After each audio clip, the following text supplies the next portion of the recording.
Next week, that's on the 30th of June, there's going to be a new banned and restricted announcement. And looking at standard in particular, there are 4 cards that I think are probably being considered for banning. So let's talk about them.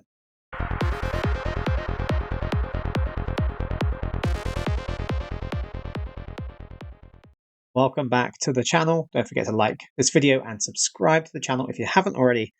We're going to look at these 4 cards I think are likely to be banned in standard, or at least the 4 cards that have any potential of being banned. I don't know how likely they really are. So these are the 4 cards. We've got Monstrous, Rage, Manifold Mouse, Cori-steel, and Omniscience. So these cards were very highly represented at the recent Magic Pro Tour, with all top 8 finalists playing some version of Mono Red Aggro or Is It Prowess, with Omniscience combo being the next most popular. Now, being popular in itself isn't reason to ban cards, but if something is so popular that it becomes a 1 or 2 deck format, then that might just be a good enough reason.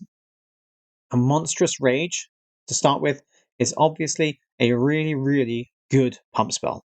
It gives +3/+1 and trample at instant speed for 1 mana, but it also leaves the permanent +1/+1 and trample with the Monstrous roll token attached to the creature. Now, I remember getting good use out of pump spells like Stolen Vitality just a couple of years ago, which cost an extra mana and doesn't leave the permanent buffs.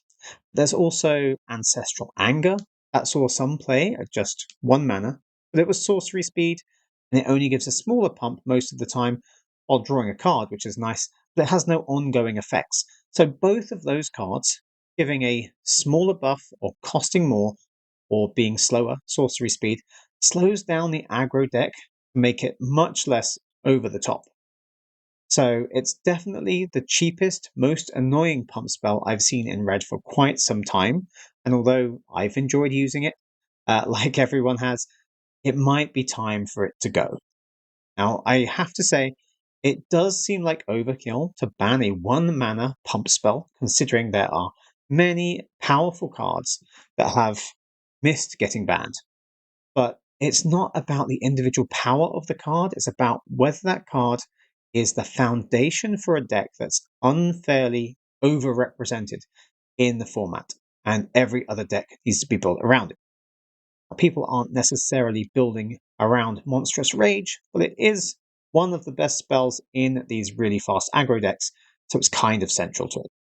So if Monstrous Rage gets banned, will its place just be taken over by Turn Inside Out, or some other cheap buff, or something that comes out in the next set?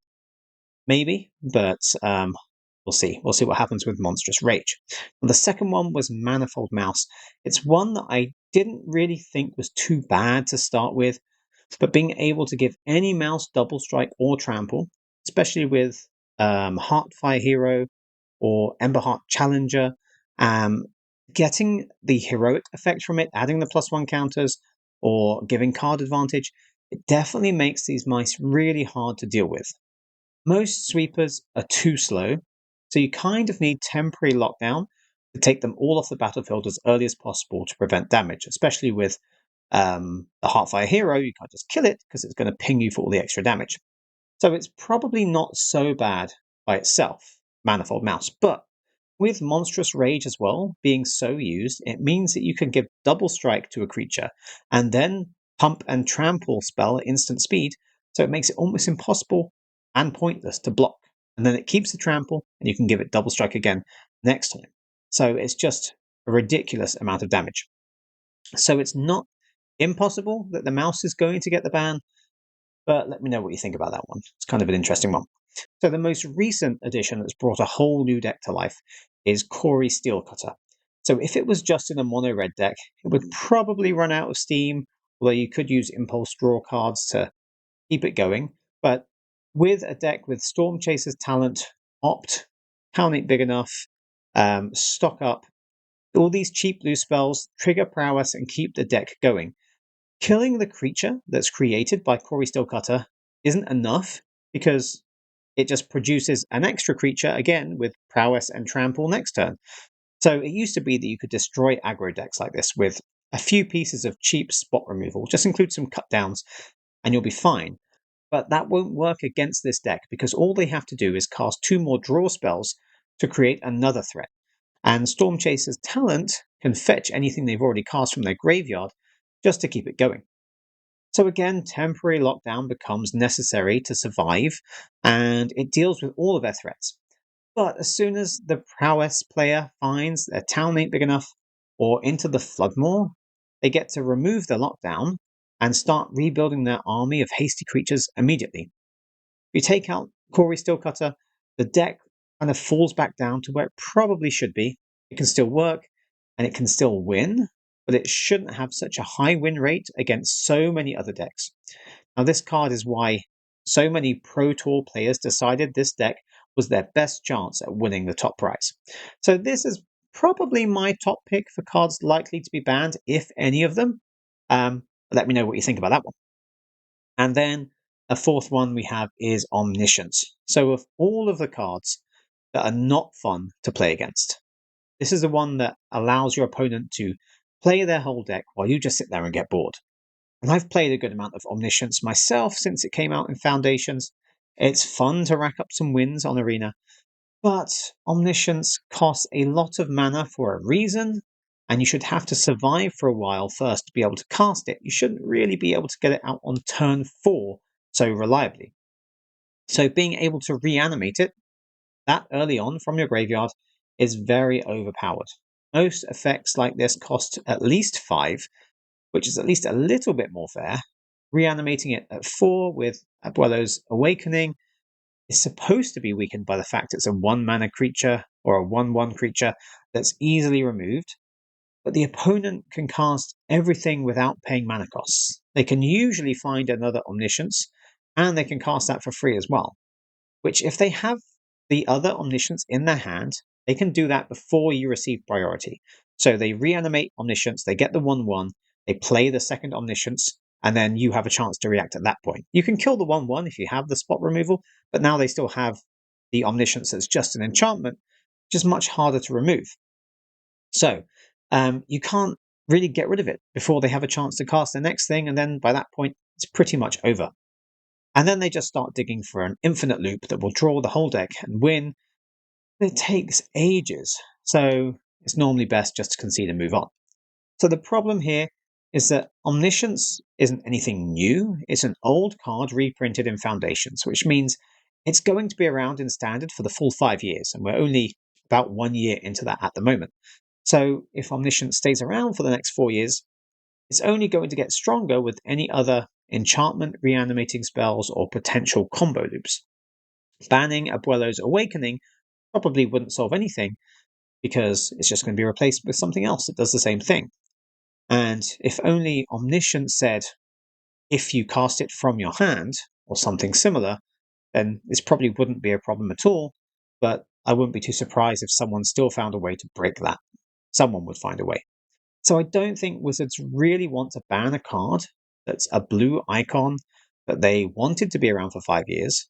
But maybe the reason why there are so many aggro players in the Pro Tour is because it's the only way to reliably beat Omniscience. You have to kill them on turn 3 or 4 before they find their combo, otherwise it's all over immediately. And any other control or mid-range deck just isn't going to be enough to beat it. So like I said, bans aren't there for cards that just happen to be powerful. They're there for when formats have to warp around 1 or 2 practically unbeatable decks. Either the aggro decks are just too good, so everybody has to play temporary lockdown and hope for the best, which isn't ideal, or Omniscience is so good that aggro has become the only strategy that's reliably going to beat it. Either way, it makes Standard feel much more boring and predictable, which is precisely what they don't want to happen with the format. So, if any of these cards do get banned, on a practical note, remember that if they're banned in Standard, they will still be legal in other formats. So, if you don't have 4 copies of these cards, especially the rare ones, you can craft them with wildcards. So, if you have 2 Omniscience, you can craft the other 2, you then have 4. Your wildcards will get replaced when the ban comes into effect.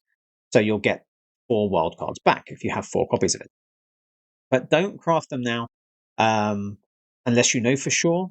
Unless you want to be, if you want to be cautious, you probably don't want to craft them all right now, because if they don't get banned, then you're just stuck with the cards, and then you have a chance of. I guess you could just use them because everyone does, but otherwise you've just wasted some wild cards. So once we find out what's actually going to be banned, we can see what cards we want to, what wild cards we want to use, what we want to craft, and what we're going to get back. So let me know what you think about these potential bans. Am I missing any other cards that you think are actually worthy of a ban more than these four? Or, and I don't mean just cards that are powerful by themselves, I mean ones that warp the format because decks rely on them. So let me know what you think in the comments. Now, also, as a very quick channel update for you fans who have stayed around to the end, I haven't uploaded in a very long time until now. So I should be back on track to make regular weekly content. So fingers crossed that works out. I'm also actually just days away from reaching a pretty cool milestone here on YouTube of 10,000 subscribers. So if you have any suggestions of how you think we should celebrate hitting that milestone, leave a comment about that too. It would be really cool to see what you think. So there you go. That's all we've got time for today. So thanks for watching this video. Don't forget to like and subscribe if you haven't already. And I'll see you in the next one.